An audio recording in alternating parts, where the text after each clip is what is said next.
Well, hello, my friends. It's Miss Kristina over at the Corona Public Library, getting ready for another virtual preschool story time. And today, we have something super special planned. We're going to be reading all about Little Red Riding Hood.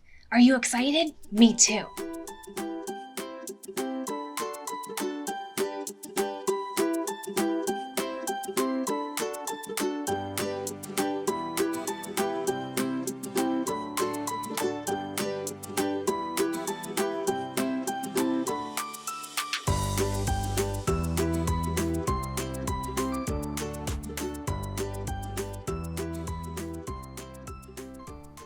Time for a story. This time we have Betsy Red Hoodie by Levine. Betsy, take these cupcakes to Grandma, Betsy's mother said. You're old enough now. Betsy grinned. All right, today she was old enough to go by herself. But what about the sheep? Betsy was one of the shepherds of Bray Valley. Take them. They'll enjoy the walk. Betsy opened the sheep pen. Zemo popped out of his house. He was Bray Valley's other shepherd. You have to stay home, Betsy said. Wolves aren't good for grandmas. Long ago, a wolf had eaten a grandma. Please. Betsy thought about it.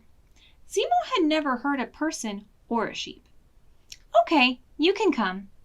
Zemo howled his happy herding howl. Wapoo! Farmer Woolsey asked Betsy where she was going. To Grandma's. With your wolf? Zemo is a good wolf. Zemo howled. Be careful, Farmer Woolsey said. He doesn't look good to me.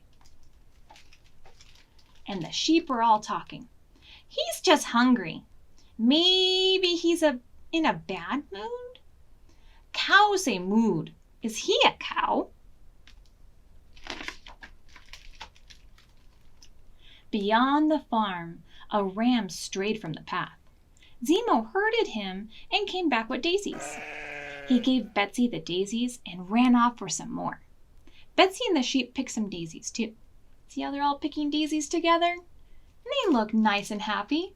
He doesn't look like a bad wolf, does he? The two shepherds led the sheep up Hyandry Slope. A hunter stepped out of a thicket. Betsy jumped in front of Zemo. We're the shepherds of Bray Valley. The hunter lowered his rifle. Where are you going? To my grandma's house. Zemo licked his lips.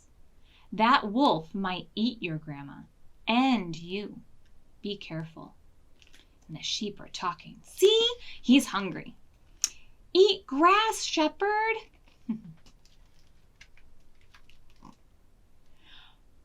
Rosenthal Mountain loomed ahead. Zemo ran into the woods. Betsy shouted, Come back! Zemo grinned wolfishly and didn't come back. Zemo! Betsy yelled. Was he trying to get to Grandma's first? Did he really want to eat Grandma? Was the hunter right?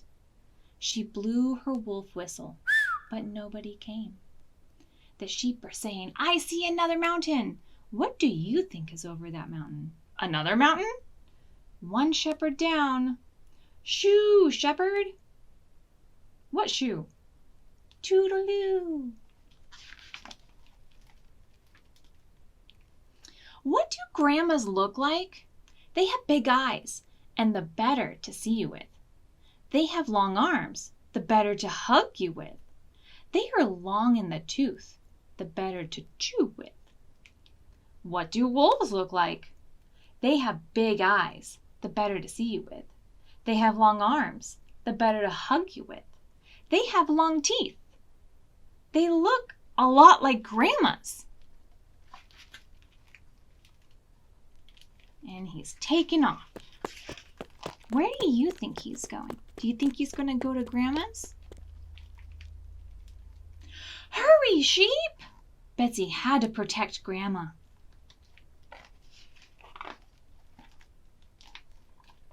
A lamb was missing. The sheep stopped. Betsy looked up the path ahead and down the path behind. No lamb. She combed through the sheep. No lamb. Zemo could be far ahead by now. Stop, sheep! Betsy found the lamb sitting in a tree. Tweet, tweet, tweet. Rain poured down. The sheep refused to move in the rain. Betsy pushed the sheep. She shoved the sheep. She pulled the wool over their eyes and yanked. She begged. She pleaded. Zemo would have nipped their heels. Did he miss her?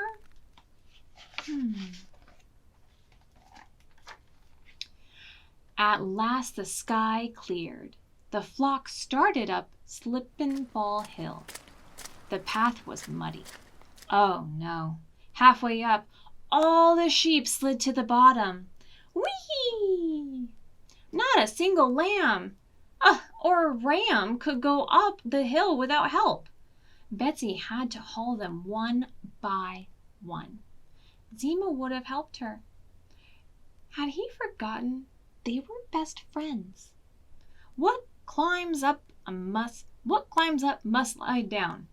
Wool should be dry cleaned. See how all their wool got dirty?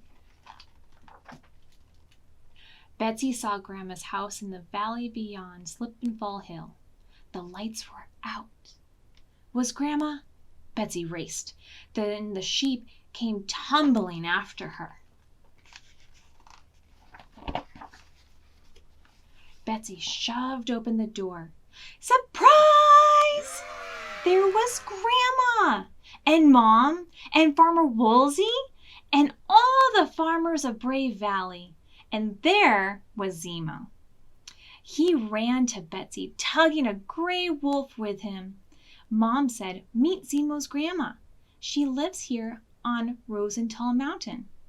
Betsy gave Zemo's grandma a cupcake. Zemo and his grandma howled, "Happy day!" Everyone said, "Happy birthday, Betsy!" And see, they had their cupcakes and all the balloons. She'll never blow them all out. I won't help. I wonder what her wish is. More of us? For the cake to turn to grass? To be a sheep someday? For more days as good as this, Betsy thought. The moral is, wolves are good for grandmas. Some wolves are grandmas. I'm a grandma. Am I a wolf? Some grandmas are sheep. Some books never end. The end. Okay, time for a song. Let's do Slippery Fish. Okay, so get your little fishies out. Get swimming.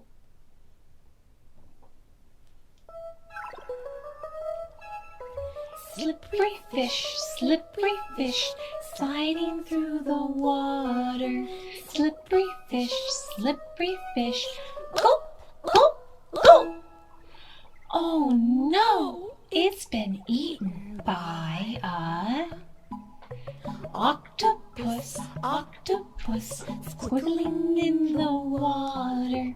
Octopus, go, go, go. Oh no, it's been eaten by a tuna fish, slashing through the water. Tuna fish, go, go, go. Oh no, it's been eaten by a great white shark, looking in the water. Great white shark, go, go, go. Oh no, it's been eaten by a humongous whale, spouting in the water. Humongous whale.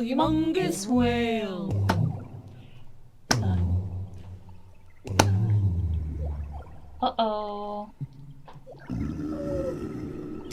Niki. Time for a story.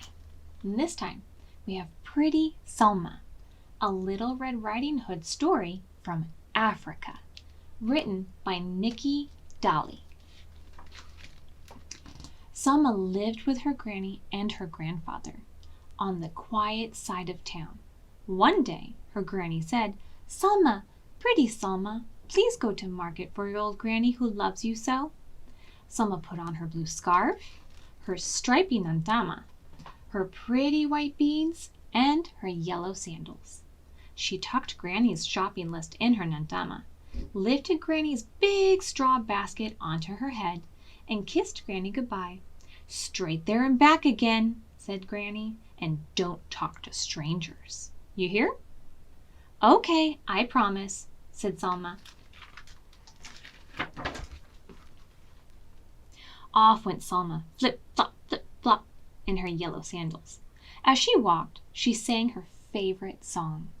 "Oh, Selma, pretty Selma, come kiss Granny, your darling old Granny who loves you so." At the market, she bought a giant watermelon, speckled rooster, and an ice-cold pink drink and a bunch of candy-striped straws. The sun was growing hot, and the basket felt very heavy. So Selma decided to take a shortcut home through the wild side of town. Along the way, she sang her favorite song. "Oh, Selma, pretty Selma, come kiss Granny, your darling old Granny who loves you so." "Are you pretty Selma?" asked a stranger. It was Mr. Dog. He had been listening to her song. "Yes," said Selma. "Are you going to Granny's?" asked Mr. Dog. "Yes," said Selma. "Well, your basket is much too heavy for such a pretty little head," said Mr. Dog. "Allow me to carry it for you." Selma did feel a bit dizzy from the heat, so she agreed to let Mr. Dog carry her basket for her. After a while, Mr. Dog asked, "What are you wearing on your feet?" "Sandals," replied pretty Selma. "They must be making your feet very hot," he said. "Why don't I wear them for you?" So they stopped, and Mr. Dog slipped his big feet into Selma's sandals. On they went, flippity-flop, flippity-flop. After a while, Mr. Dog asked, "What's that wrap you're wearing?" "My nandama," replied Selma. I bet you'd feel cooler without it. I'd be happy to wear it for you." No sooner had Mr. Dog wrapped Selma's nandama around himself than he asked for her scarf and pretty beads. "How do I look?" asked Mr. Dog, striking a pose. "What do you think? How does he look?" "I kind of think she looked better." Mr. Dog strutted along the road in high style. Selma began to miss her things, but when she asked for them back, Mr. Dog only said, "Some music would help us beat the heat. Won't you teach me a song?" So Selma tried to teach him her favorite song. "Oh, Selma, pretty Selma, come kiss Granny, your darling old Granny who loves you so." But Mr. Dog was hopeless at singing. All he could do was go woof, woof, woof. "I need a lot more practice," said Mr. Dog. "And until I learn to sing, you won't get your things back." That's not very nice, is it? Selma begged. Selma pleaded. Mr. Dog, please give me my things back." Mr. Dog growled. "Shh! You will never get your things back. Now run away, little girl, before I bite you in two." Poor Selma got such a fright when she saw his sharp teeth that she ran and ran and ran until she found her grandfather dressed in his Asani costume telling stories.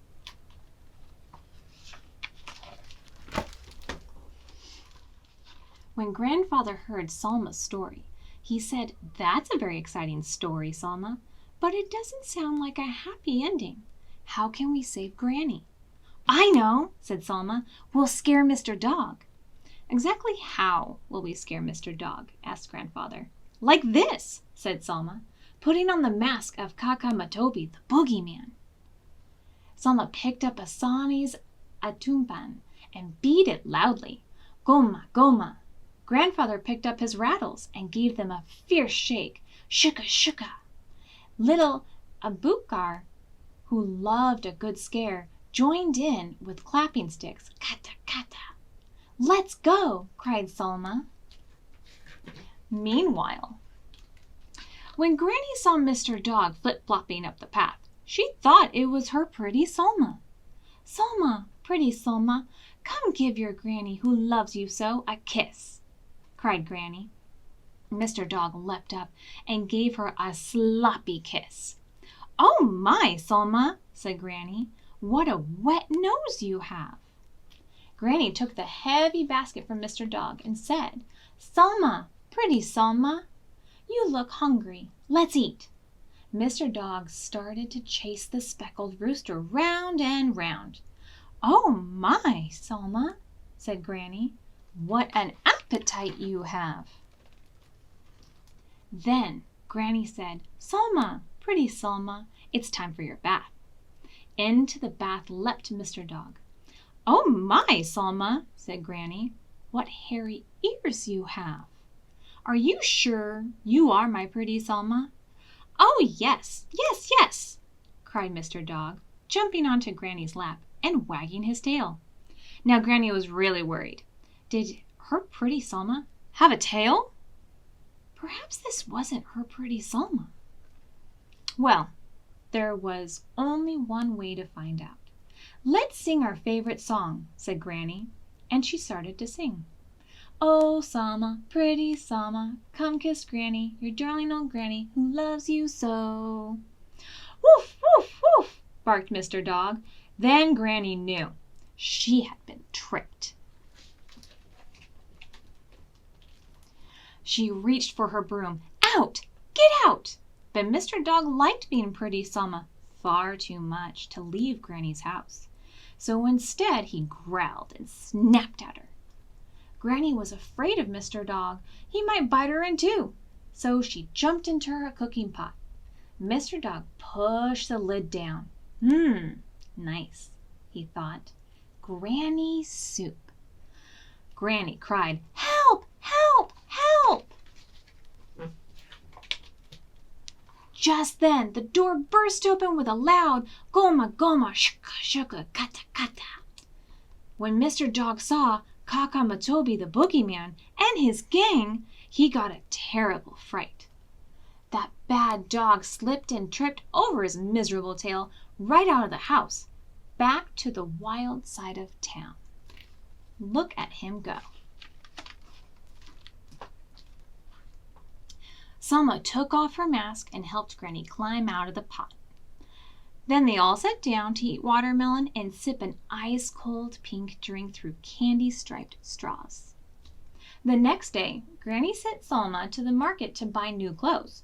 Salma went straight there and back, and she never talked to a stranger again. The end. Okay, time for a song. Today we're going to do a new song called Zoom, Zoom, Zoom, and we're going to fly away to the moon. You ready? Me too. All right, let's get all astronauts, our rocket ships ready. Please report to the rocket ship and prepare yourselves for blast off. Thank you. Zoom, zoom, zoom, we're going to the moon. Zoom, zoom, zoom, we're going to the moon. If you wanna take the trip, climb aboard my rocket ship. Zoom, zoom, zoom, we're going to the moon. 10, 9, 8, 7, 6, 5, 4, 3, 2, 1. We have blast off. Stop! Zoom, zoom, zoom, we're going to the moon. Zoom, zoom, zoom, we're going to the moon. If you wanna take the trip, climb aboard my rocket ship. Zoom, zoom, zoom, we're going to the moon. 10, 9, 8, 7, 6, 5, 4, 3, 2, 1. We have blast off.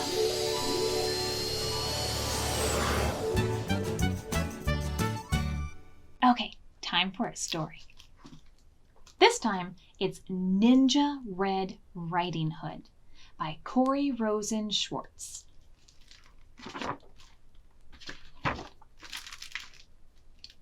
Once upon a ninja-filled time, a wolf couldn't catch any prey.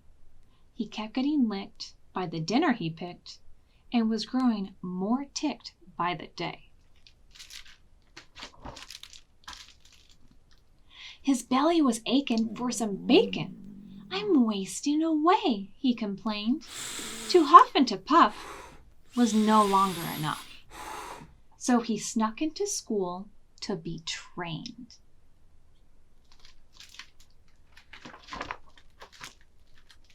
He practiced his katas for hours and mastered the whirlwind and wheel. He jackknifed and flipped and at last felt equipped to once again catch a good meal.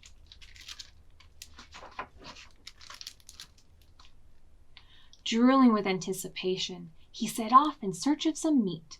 While deep in the wood, he met Riding Hood. I'm bringing my grandma a treat. The wolf licked his chops when he saw her and hastily thought up a plan. There are blossoms that way. You can pick a bouquet to give to your little old gran.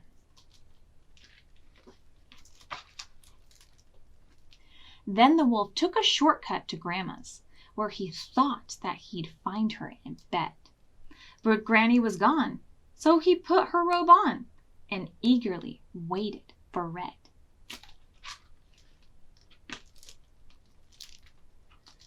Soon after, he heard someone knocking.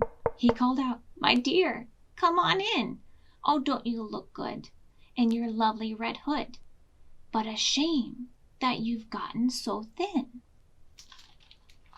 Do you think she'll figure it out? I wonder.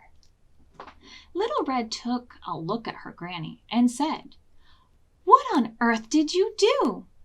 I could swear that your eyes have completely changed size. Hey, Gran, are you sure that it's you?"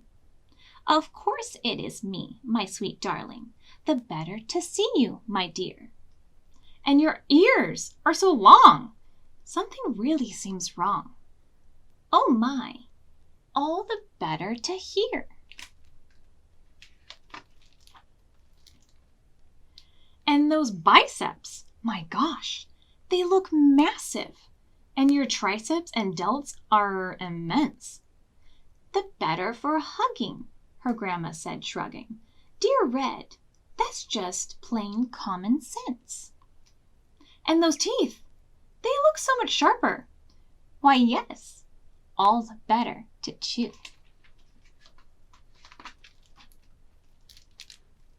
He jumped out of bed to gobble up Red. But wonder what will happen next. She'd gone to ninja school, too.